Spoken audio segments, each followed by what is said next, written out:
The hope of the resurrection is an idea that is foreign to many people. Excuse me. The reason being, a lot of people do not believe that there is any sort of life after this. And if by chance there is some sort of life after this one, they certainly don't believe that it is a life lived in a body. And that is because a lot of people out there have been led to believe that the body is something evil. The body is something that needs to be done away with.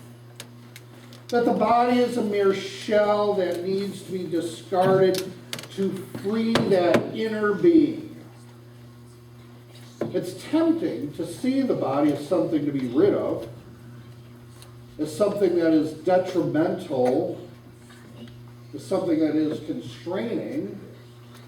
After all, the body gets sick, the body aches, the body grows old. The problem is the body, so we need to be rid of this body, which would seem to be a good thing.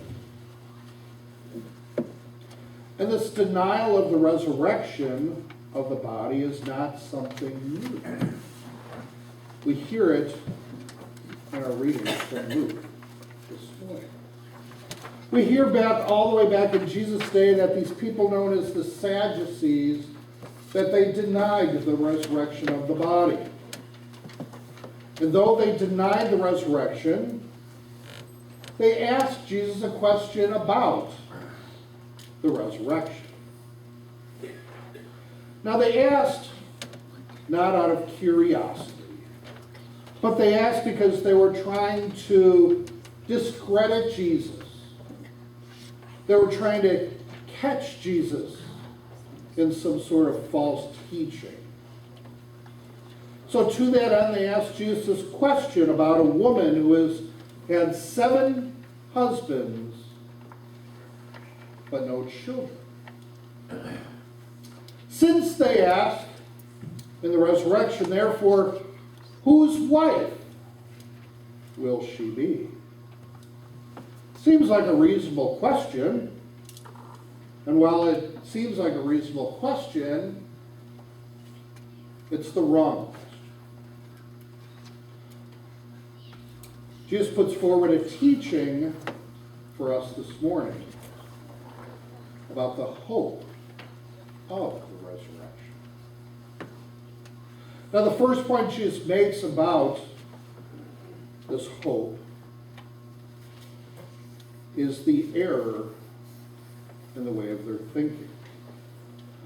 Jesus teaches that in the resurrection, the body will be different than it is in this age. He just explains how the body will be different when he talks of how those who are considered worthy to attain to that age and to the resurrection from the dead, neither marry nor are given in marriage, for they cannot die anymore. So what does Jesus teach by these words?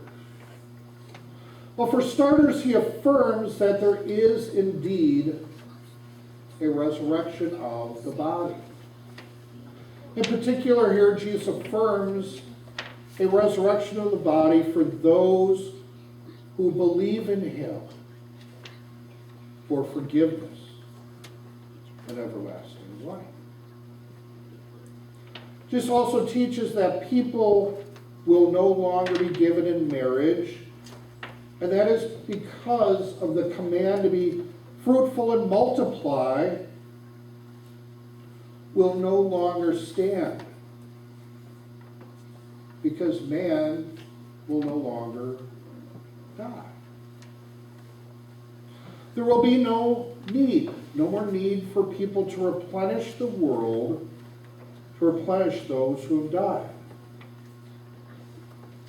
On the day of the Lord's return, when he calls this world to an end, all those who were to be born will have been born. But there's something else here that could be easily missed. Jesus says, for they cannot die anymore. Now think for a moment about what that means. It means gone is sickness. Gone are the aches and the pains. Gone is hurt. Gone is sorrow. Gone are those things which pain this body in this age. Think about it. No more need for surgery. No more need for medicines. No more eye appointments. No more dental appointments. No more colonoscopies. No more mammograms. No more root canals. No more sore knees. No more sore backs. But also no more separation from your fellow brothers and sisters in Christ. No more separation from love. In Revelation, it's explained this way. He will wipe away every tear from their eyes, and death shall be no more. Neither shall there be mourning, nor crying, nor pain anymore, for the former things have passed away. No more death. It will be no more. But so will the world as we know it. Just as death will come for all people, so death will come for this world. A day is on the horizon when this world and all that goes along with it, all this stuff, will be destroyed. And that is because not only are we people affected by sin, but sin infects all of creation. Sin brought death into this world. Death of people, death of the world itself. All creation groans under the weight of sin. There is nothing that escapes the reach of sin in this age. And it will all, both man, beast, all of creation, it will perish. But there's hope. There's hope, for there is a promised resurrection of the body from the dead. And as the resurrection is sure and certain, so the Lord has promised a new heaven and a new earth. And that will be the everlasting abode for those who are raised in Christ. Death will be no more. Now, the next thing Jesus teaches us here about the hope of the resurrection is that the dead in Christ do not become angels. I think one of the most common misconceptions people have about death is that when someone dies, they become an angel. It has been popularized by countless movies and books. It has been reinforced by the false teaching of some. It has been glamorized by people's imagination and understood by the misreading of the Bible. For instance, if you notice here, it doesn't say that the dead become angels, but are equal to angels. And in the context here, what Jesus is saying is, what he's talking about is, he's referring to the fact that from the time of creation, the number of angels was fixed. No less, no more. And so it will be in the new world for man. The number of those resurrected to life will be forever and ever. No more, no less.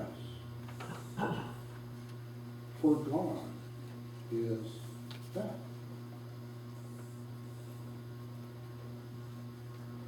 But here's something else that Jesus alludes to in what he says. He says the faithful angels are holy. They stand before God and serve him. And dear friends, so is the hope of the resurrection of the body. So is the hope of those who are raised in life everlasting. When you are raised, you will be holy, and you will,